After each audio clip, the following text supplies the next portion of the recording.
What's going on, guys? Aarava here. Welcome back to the Pitlane Podcast, episode number 18 today with your usual host, myself, Aarav, and Tom. Callum is not here today, unfortunately, because he's out at the moment. So today we're going to be talking, well, mostly the first topic we'll talk about is the kind of silly business of radios and the radio bans that came in for this season and that was sort of talked about for a while from last season. And obviously we saw the full force of that in Austria, not Austria, in Baku. Baku, yeah.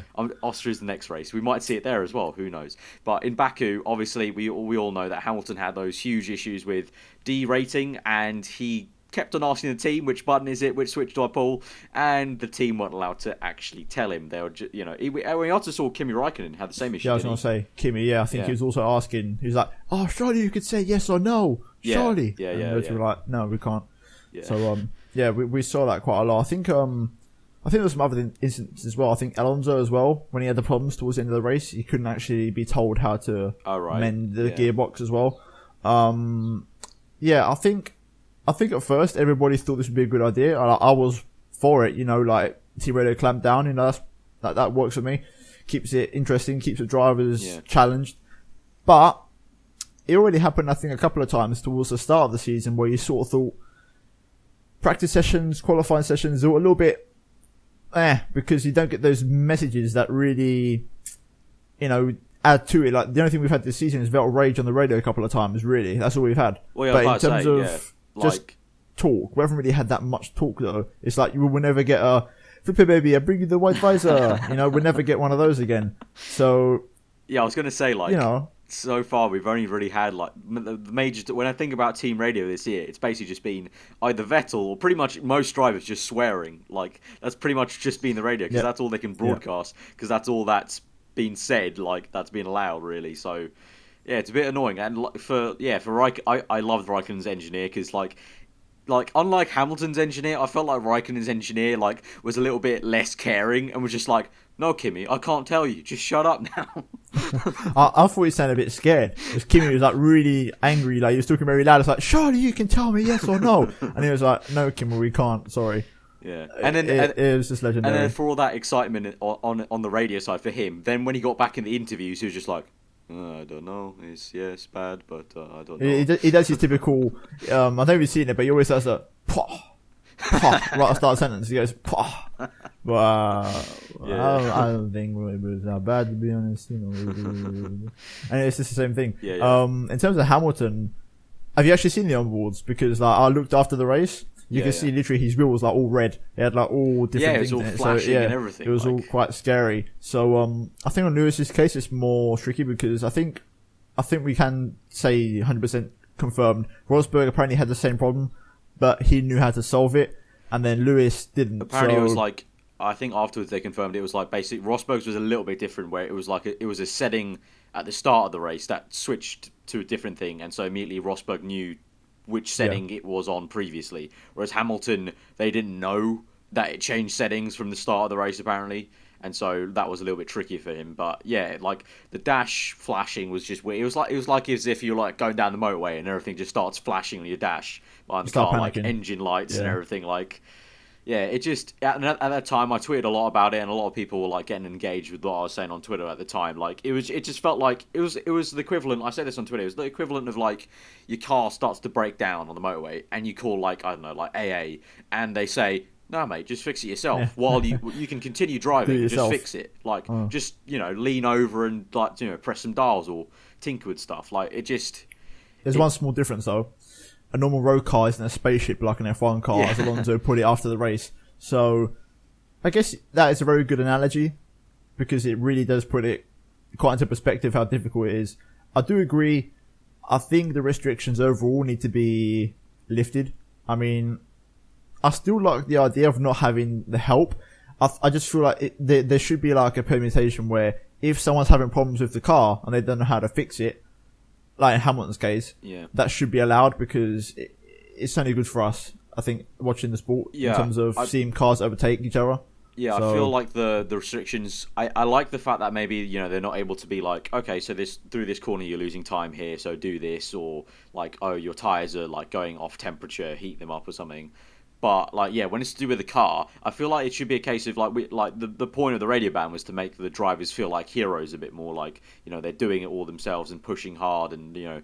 But I feel like for that to actually be a case, we should try and, you know, the radio ban should not be on the points where the car's not going to be 100%, because that's what we want. We want every driver to not have an issue with their car so that they can maybe perhaps push and overtake the person ahead of them. So, you know, Hamilton, I think he definitely could have come back onto maybe even the podium if his car was okay for that entire like second half of the race, but due to the radio ban it wasn't possible. So I think in that sense that I do agree again with what you said, that it just, I think it needs tweaking in that sense, that even if it is necessarily something where it's like, oh, if the driver did his homework he could maybe know how to fix it, but it's like, these guys are drivers, they're not meant to be like rocket ship scientists. Well, I think I was watching a stream, I think it was Sky Sports, I don't know if you watched Channel 4 or not, but I think the commentators put it right. It's like, I think Mercedes should have just told him, and like, their car's fast enough. Like, worst ways, what's the worst penalty they could have had? Apparently, they mentioned Manor had a similar issue, and one of the engineers told the driver,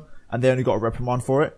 Oh, right. So, I mean, to be honest, what's the worst thing happen? Like, you've got a problem with the car, and the team told you how to fix it. I don't think you shouldn't incur a severe penalty, in my opinion. Like, maybe the worst way is like a 5-second time penalty or something, but they could have done that. Hamilton could have gone his way. I mean, you saw when he solved the issue, he set the fastest lap by a mile. So maybe they should have just told him, similar with Kimi, you know. But I do think overall, I do like it when it's toned down, because it makes the drivers, you know, obviously they're challenged in the car, and it's more unique because the messages that we do get, as you say, are more explicit. Let's put it that way. Colourful. Yeah, that's the right word. Very broad and colourful, and you know, I think that's nice, especially when you get like team radio messages, for example, or team orders, which are, you know, I think it keeps it unique because team radios are sort of like, they've been reduced now, so when you hear them, they're special. So I like that, but at the same time, I feel like we should really be a bit more flexible and help the drivers when they need help, because, you know, otherwise, what's the point? Yeah, it was a bit, and also like if Hamilton's like looking down at his dash, like just fiddling with like, I think it's, I don't know the exact number, but I'm pretty sure it's like near enough like 250 different settings on the wheel, like with different combinations of buttons and switches and twirls. Like if he's like looking down and like flashing and like it's distracting him, you never know. Like on a tighter circuit, like Baku was quite wide in some areas, so it was quite okay to maybe look down and just let the car roll straight and hope the steering doesn't move around. But on like a tighter circuit, that could have been quite dangerous actually, in terms of, and maybe that's a factor. Maybe if it was, maybe that's a non-factor, because maybe at a street circuit it would have come into play that it was a safety aspect, because he would have crashed if he was trying to set it himself. So maybe then Mercedes would have been more inclined to do it and maybe not get away with no penalty. But I just feel like it was also just a bit silly to. Also, I think at one point Hamilton was like, "I'm just clicking everything. I just don't know. Like, you know, I'm getting distracted here." Like, you could clearly tell he was frustrated as well. If you watch the interviews when like all the drivers got asked after the race, every single one of them said, "We don't really agree with it, but it's the same for everyone else, so we just got to get on with it." But overall, like, you know, Vettel, Alonso, Hamilton, Raikkonen, they're all saying really, and these are the more experienced people as well. They're just saying, you know what, it's there. We've got to get on with it, but we don't like it. So I think it could be. Yeah, the rules could be opened up a little bit, I feel.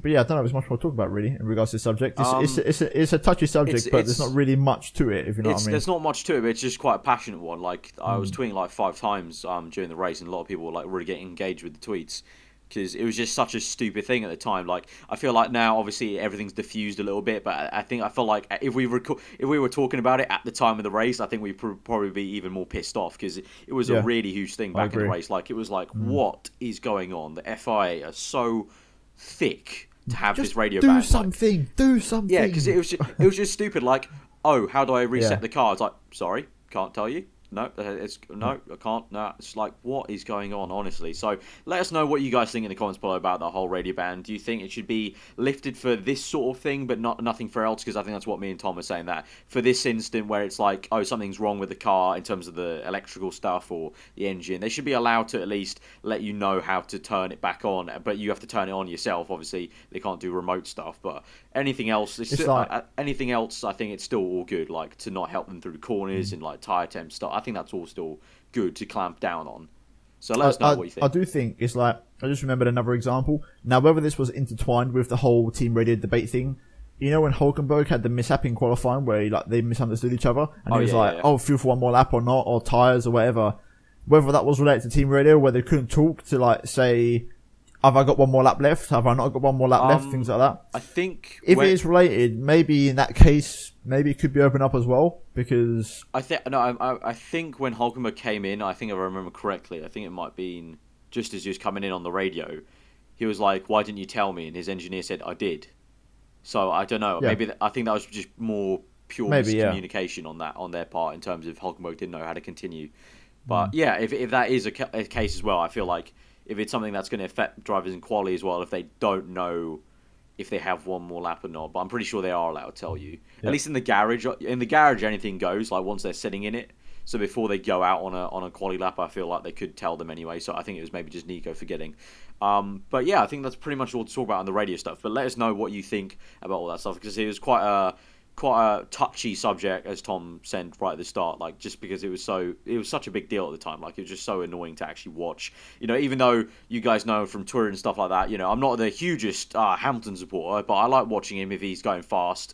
And it was just frustrating for me to be like, oh, he could maybe catch up and make a race, and it could have been probably a bit more exciting in that general boring Baku Grand Prix. But no, the radio was just like, oh, can't fix it. Sorry, just trundle around with D-rating. So yeah. Also, a few people asked on Twitter what D-rating was. So if you don't know yet, I don't know if I mentioned it last podcast. D-rating is basically like the electrical deployment goes down. So basically, Hamilton didn't have full deployment on his electrical storage. It was the same thing that happened to Rosberg, isn't it? It's just particularly the ERS, I believe. Yeah, so yeah. Basically, it's he all was the like electric McLaren stuff. Honda. It's in a straight line. It's what happened to Rosberg at Spain, but in Rosberg's case, he did it himself by mistake because he didn't reset the switch to what it was meant to be at the start of the race. That's why his rain light was flashing through the third corner, and that's why Hamilton caught him up so much. Here, in this case, it was more the Mercedes system just reset itself or did something it wasn't meant to. But it was the same effect, that Hamilton was basically lacking speed everywhere in general because of the D-rating. But anyway, so getting on to the kind of next thing, I feel like probably the next best thing is like silly season. A lot of different kind of rumours floating about, just general, the drift. Basically, just media people just going, oh yeah, maybe he'll go there, or maybe he'll go there, or let's talk about maybe the makeup of the team and how things happen. So, I don't know, Tom, is there a particular driver you want to start off with in terms of silly season? Well, I think more than what the general consensus is, I think I'm actually going to kick off with McLaren. Ron Dennis came out this week and said they're going to push back the decision even more. Apparently, it's around September time, possibly. So, for 2017, that's an interesting one because I'm just getting that vibe. Yeah. I think, but this could be Button's last year at McLaren. I know we say it every year, but this year, it does just feel like it's it. Button's sort of like, I feel like JB's really getting a bit bored now of the McLaren thing. I feel like he really wants to move on. Like I said, he wants to enjoy his driving again. Yeah, he now, said that before in interviews. Whether he gets promised a good 2017 car and Button agrees contract terms or whatever, who knows? But I think Alonso as well, like, they both need, I think, a good car by next season if they're both there, because I think you just lose that passion for it if you have a bad car. Especially, I think, Alonso always had a pretty dodgy Ferrari where he has to drag it through a bit and really make the most out of a bad car. But even JB, he hasn't had a good car since 2012. So, even worse than what Alonso has had. So I think maybe even JB's suffering a bit more. But I definitely feel like Stoffel is just... It's one of those things, it can't be contained for much longer. Yeah, honestly. It's really happening soon. Honestly, I think Van Dorn is such a talent. And obviously, you guys know I'm a JB fan, but I wouldn't like... Before I was like, I don't really want him to leave McLaren because I don't know where he'd go. But now that there's been stronger rumours about him going to Williams, Claire Williams has even said that they've considered him like in an interview, among other drivers, but she's confirmed it. So I feel like now I'm more at peace, and I would be happy to see him go to Williams and be potentially, as he said, more happier like with his racing and just enjoy it. And then at the same time, I would love to then see Van Dorn finally get that seat because he's such a talent. Like in GP2, he was just completely dominating everything, and obviously he turned up at Bahrain this year and scored their first points. So I honestly think he deserves a crack at the whip, and honestly, I wouldn't mind that happening if Button was able to get the Williams seat. I'll be absolutely gutted if he had to retire to let Van Dorn have that seat. But also at the same time, I guess, that it's going to be his own decision as well. So I think I'll be at peace with it, because I think he said many times that he'll decide his future. He won't be forced out of retirement. If he was to retire, he would decide it before McLaren decided it for him. So JB is 36 now, though, isn't he? Or 37?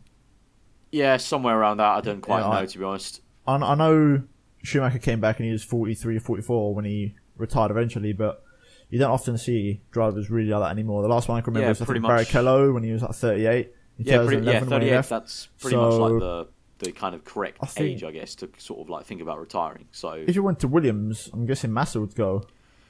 I think so, yeah. And honestly, I've heard a lot of talk just in terms of that same kind of thread of topic that they're thinking about dropping Massa, just because so far this season, well, he had that really bad luck in Canada where he DNF'd, but just in general, Bottas has just outshone him, and Bottas has got the podium, and he's just done a really solid job, because obviously they're not going to drop Bottas, and they're sort of Bottas is Williams' like shining armor, basically. I definitely feel like Bottas had I think his best season was 2014 when he really put Massa in the shade. I feel like Massa's been on par with him the last 2015 and then also this year. To be fair, this year it hasn't been that bad though. If you look at the results, I mean, Massa got points in every single race except for the last two. But you know how I feel about Massa. I thought he should have been gone from Ferrari many years earlier anyway, and I just feel like now, I just don't think he offers anything really to the sport. To be honest. I don't have anything against Massa or anything, or how he drives or anything like that. I just feel like I sort of see maybe Williams just needing a bit of a freshen up in terms of their driver lineup. They've had the same driver lineup for 3 years now. I feel like it's actually going to be quite nice to have JB go back potentially, because one, it'll be okay. I guess there'll be that little period of like romance where it's like, oh, you're back at the team, or awesome to have you back, but then like you'll just freshen up a little bit. You'll get a different mindset, because they're, both the drivers are getting on the older side, but they're very different drivers in terms of mindset. Back in the garage, obviously. So I feel like it'll just be a freshen up that they maybe need to kind of get them that extra gear going to maybe potentially get back to where they always want to be, apparently. I wouldn't mind Massa going to like maybe Manor or something. I know it's like a bit left field sort of thing, but it is in a Mercedes car. It would be going to another Mercedes car. Manor can do with the money. Massa could do with the drive, possibly. Who knows? Especially if, let's say, Rosberg doesn't renew and Pascal goes up to Mercedes, for example. I think there's a lot of what ifs. Personally, I think if we're talking about driver changes, I think obviously the big catalyst or the plug, so to speak, is Raikkonen. If he leaves, I think we'll see a lot of dominoes. And I've got to say, the more I see it, the more I like it. A lot of people talk about Perez going to Ferrari, but the Sainz rumor, you just sit back and think about it, and you think to yourself, it could happen, really. Yeah. Why not? It's a bit of once again a bit left field, but it could happen because Perez is 28 now, 29. Like that, I want to say same age as Vettel. Or you can go with Sainz, who's like 21, and you can go for a much younger, promising long-term talent. So that could definitely happen in my opinion. In regards to Mercedes, I feel like there's a lot of talk for no reason. I think Rosberg's going to sign a new 2-year contract. Personally, I don't think nothing's going to happen. Yeah, it just seems like a kind of non-discussion. Unless Rosberg. Unless something happens that we haven't watched yet, obviously, like in a later race, I think he's just going to re-sign it, be fine. Especially after this season where, for now, it looks like at the moment Rosberg's just getting a bit more, obviously the momentum's going a little bit more his way. So I would have felt differently if Hamilton had dominated the first 5 races like Rosberg did with the first 4. Then I would have felt differently, because there was a lot of talk in the pre-season at Barcelona. I think there was a good discussion with, I think it was Ted Kravitz, who else it was, Will Buxton, and someone else, I think Anthony Rollinson of F1 Racing Mag. They were discussing Rosberg and the different permutations about, what happens if he loses here? He surely can't re-sign because he's lost for 3 years and stuff like that. But for now, it looks like the momentum's good enough that even if Rosberg ended up still losing the championship to Hamilton, I felt like he's had a much stronger season this year to be like, okay, I want to come back and fight another time for a 4th time with you. Yeah. So I agree. Yeah. I think a lot of it, like I said, I think we can talk about rumours all day, but I feel like the big catalyst is if Raikkonen leaves Ferrari. Yeah, I think that's when it's all going to kick off, because then Perez will go to Ferrari possibly, then Force India would have to sign someone, if Jenson Button moves to Williams and Massa leaves. There's a lot of catalysts. I think even if Massa left Williams, that could still trigger a lot. So I think it'd be quite tasty, especially, at the end of the day, you've always got to consider teams like Haas and Manor. They seem like the sort of teams who could have a rotating driver lineup every year. Maybe not Grosjean at Haas, but I could definitely see Gutierrez maybe not staying next year if he doesn't pick up his performances.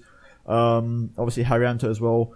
He might even make it to the end of the season, apparently, because of the funding deal. He might get cut around by Hungary time, because he's I think the way it works. Yeah, the way it works at Indonesia is, I think the way they funded his seat is via text message. When you pay like a price for a text message or something. Oh, right. And they basically accumulated enough to like pay his seat, but apparently he's only got until about Hungary, so he needs more money to find. So okay.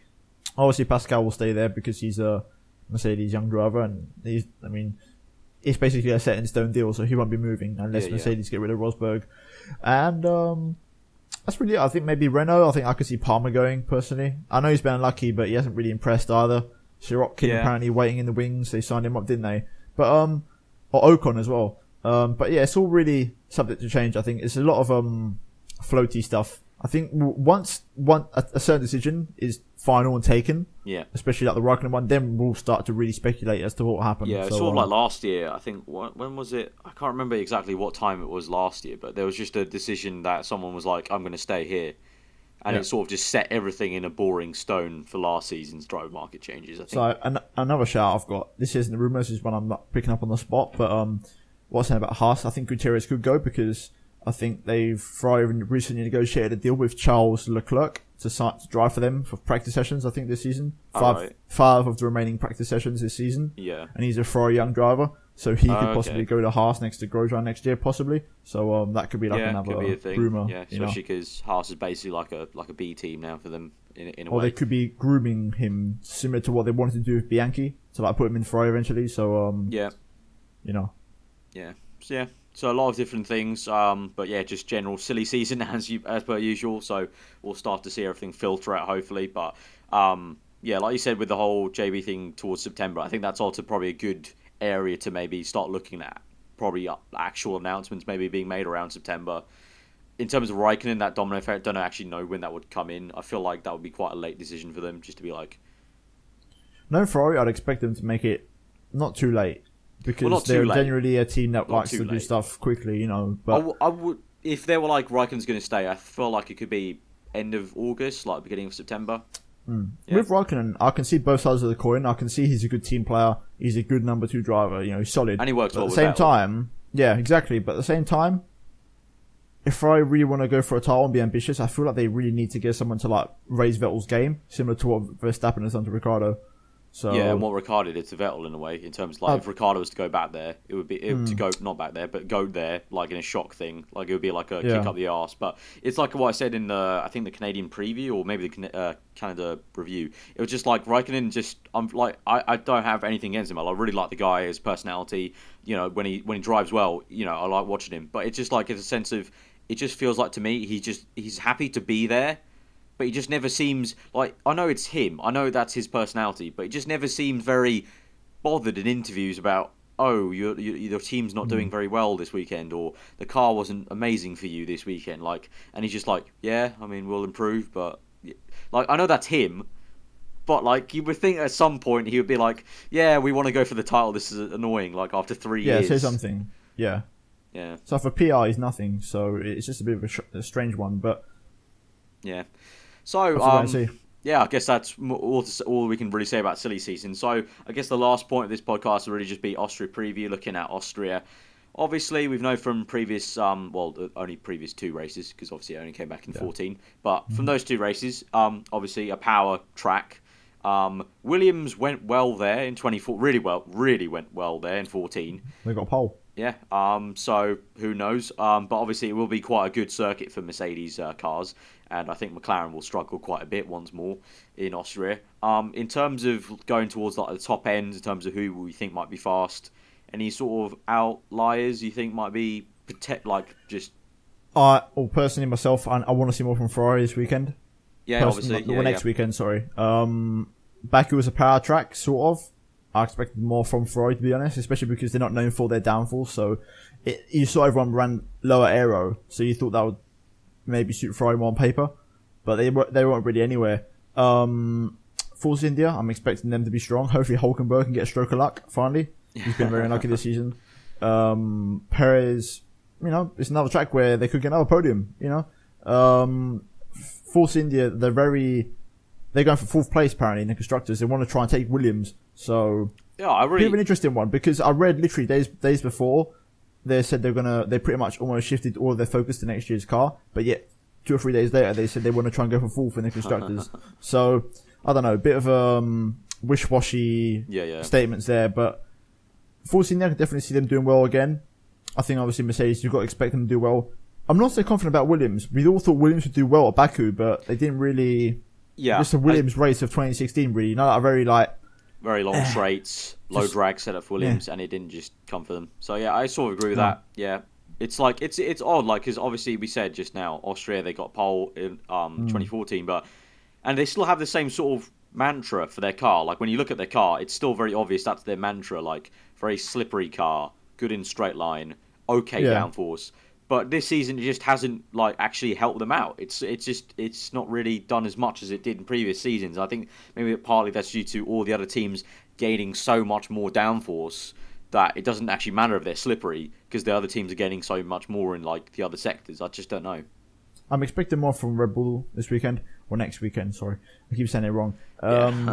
They were nowhere in Baku. Their tyres just went. Apparently the low aero settings made their tyres just go off the cliff. Obviously, Austria is a low downforce circuit, but there are a lot of fast corners where you need the downforce also. So maybe Red Bull might be a bit better off at Austria, because obviously they'll be alright, especially the second sector in particular, where all the corners are. So yeah, I'm expecting Red Bull to bounce back. I think it'll be very much Mercedes, Ferrari, Red Bull, Force India this weekend. Yeah, I'll be hoping. I think for Red Bull's sake, I hope they do well as well. Obviously, it's sort of their home Grand Prix. Well, it is nationally, and obviously sponsorship. Their home Grand Prix, and last year was a very, it wasn't great for them, and in 2014 it was a bit meh for them as well. It's just generally, ever since it's come back, it's not been great for their home Grand Prix. So they'll be wanting to do well. And I think with the upgrades Renault brought and how well it worked in Canada. Not so much in Baku, but obviously you just said that's probably more tyre wear. So yeah, they could get up there potentially. I think, as I said, it's going to be a tough one for McLaren. Also, Renault will struggle quite a lot. I think they'll struggle a lot. Austria, going up the hill, I think the Renault and McLaren will really have its work cut out. So I think it's probably going to be another frustrating one for Alonso and Button and the two Renault drivers. Other teams, let's think, Toro Rosso. I think Manor could be ahead of Renault. Similar to Baku. Yeah, potentially. I feel like Renault will actually last. Like you said, I think it was you in the Baku review one, Toro Rosso, you could kind of see the effects of their 2015 engine coming into play, and they just really weren't getting up there at the top end speeds at the end, and they were getting a little bit mugged off here and there. So I think it could be another hard one. I think I think it was always going to be the case as we went on into this season. Towards the end, you're always going to see that eventually that 2015 Ferrari engine was not going to be actually better than other engines, because it is a 2015 engine and they are developing so much more on the 2016 one. So also though, I think Toro Rosso, if you look at it, they haven't actually upgraded their car, I don't think, since the first race. I don't think they've brought any sort of upgrades. If you look at it, you see the teams upgrade, but they must have brought tiny tweaks. But yeah, there's not been, at least from what I've seen on the news and stuff and Sky and all these tech websites, I haven't ever really seen look at this major piece of change on the Toro Rosso car. Apparently there was rumours, wasn't there, that McLaren were going to introduce a qualifying power unit for Austria, but it's not ready yet. But they reckon I think it was their ERS, I think they said there's on par with Mercedes or something. Okay. Or their ICE unit. I'm going to take that with a huge pinch of salt. Yeah. Basically, they're working on yet another considerable engine upgrade, but apparently it's not ready for Austria yet, so they might bring that a bit later. I still have faith in McLaren. I think by the end of the season, they could be solid top 7, top 8 runners. I think they just need They just need to just unlock that little something that they still can't really find to really get them that edge, Yeah. It's I feel like the Honda engine is working like a puzzle, and it's just they just can't find the key to unlock a little bit more of it. Yeah, so it's frustrating that way. Other teams who are out of games, so we talked about Toro. Sauber, the same sort of thing, unfortunately. Just haven't really spent much money on development. They don't even have chairs yet still. So yeah. Other teams, who am I forgetting? Have I forgotten any other team? Haas? There's not anything else though. How do you think Haas will Haas do? are just Again, just there. I think 13th or 14th, probably around there. They've been brought back to reality really since the first two races. You know, their bubble has been burst, so to speak. I think now is where we expected them to be. Yeah, So, I think it's a case of like they're sort of like Sauber of last year. Like it was a case of every team was it's that same kind of at Austria. Not Austria, at Australia. Pick up the scraps. At Australia, start, yeah. you just see it's a scrappy race. It's a scrappy weekend. Everyone's car is very raw and unrefined, and so it's a great potential to get those points. Yeah. And also the first few races, and then eventually everyone gets into their rhythm, and then if a team has kind of capitalized on that, it's going to be harder for them to do the same in later races. But apart from that, I think that's pretty much it. In terms of tyres, you said that Ferrari went very aggressive on tyres. Yeah, there's a couple of teams that went really aggressive. I'm not sure off the top of my head who went really aggressive, but I know Ferrari, I think, are the most aggressive, on par with, I want to say I think it's a midfield team. Let me try and find it. But the Ultrasoft really is the preferred tyre. But there's a lot of difference because there's a lot of teams who have gone very conservative. Like they've gone with like 5 softs and like 5 super softs and like 4 ultra softs. So there's a lot of like those who have gone conservative have gone very conservative, and those who have gone very aggressive have gone very aggressive. There's no sort of middle team, so to speak. I don't know if you found the picture yet. I'll try and look for it myself as well. Yeah. But yeah, I mean, I think we're seeing a bit of a split right now in these middle races from Canada. Like there seems to be a very aggressive difference. Like there'll be a few teams that go really aggressive, no like super softs, just ultra softs in the harder tyre, and then other teams that are going very conservative. So I can't find I probably haven't tweeted out the picture anyway. So in terms of the tyre wear, Austria, I've managed to find it. So for this race, for example, Ferrari have got 1 soft, 3 supers, and 9 ultras. Okay. But then the vast majority have 7 ultras, 5 or 4 supers, and 1 or 2 softs. So Ferrari have pretty much taken like 2 more ultras than everyone else would. Renault, the other team, have taken 9 ultras like Ferrari. So those are the 2 teams that are going aggressive. Okay. Teams like Haas have taken as low as 6 ultras for Austria. I remember seeing that. There's a lot of variation there. Gutierrez, Alonso, Button, both Force Indies as well, are the only people to have 3 softs. Nasr as well. So teams like McLaren, Force India, and Haas go in conservative a bit and running more it sounds soft. like there's going to be a case of like top There's runners. going to be a lot of split. Yeah. Top runners doing one more stop and going probably a lot faster. It sounds like. In terms of I can't actually remember. Was Austria ever very annoyingly harsh on tyre? I don't feel it was much of an issue. Stop, I think. I don't think it was much of an issue. The tyres just naturally went off, but there wasn't any sort of issues with graining or anything like that. Yeah, I can't really think of anything else. That's really it. Yeah, I think that's pretty much all to talk about in terms of Austria. I think I haven't really read too much in terms of any major upgrades teams are going to bring to Austria. It's sort of maybe in that period where they may be waiting for other races, perhaps like races like Hungary. They sometimes bring some other more important updates. So I think that's pretty much it. I don't think we want to really just drag on the podcast for the sake of time's sake in terms of making it a bit of a long podcast. So I think that's where we'll call it, guys. So if you have enjoyed the podcast, hit that like button. As always, let us know what you thought about any of those topics in the comments below. We always read through them. We may not reply to them because obviously there's a lot of stuff we've got. We make other videos apart from the podcast. We always see them though. Yeah, but we always see them, especially Tom and me will read through them in like the first day or two after the podcast. So let us know what you think in the comments below. It's always good to just gauge what general you viewers are like thinking about F1 and stuff like that. If you're new around here, then do subscribe to this channel for the podcast. If you like what Tom had to say, go check him out. Obviously, Callum is not here today, but also just go check him out anyway on Twitter. But yeah, you can, as Tom just said, you can also check our Twitters out above our heads. But that's been the podcast for the kind of Austrian Grand Prix, talking about the radio ban, episode number 18. Hope you guys enjoy the rest of your day, and we'll see you guys next time.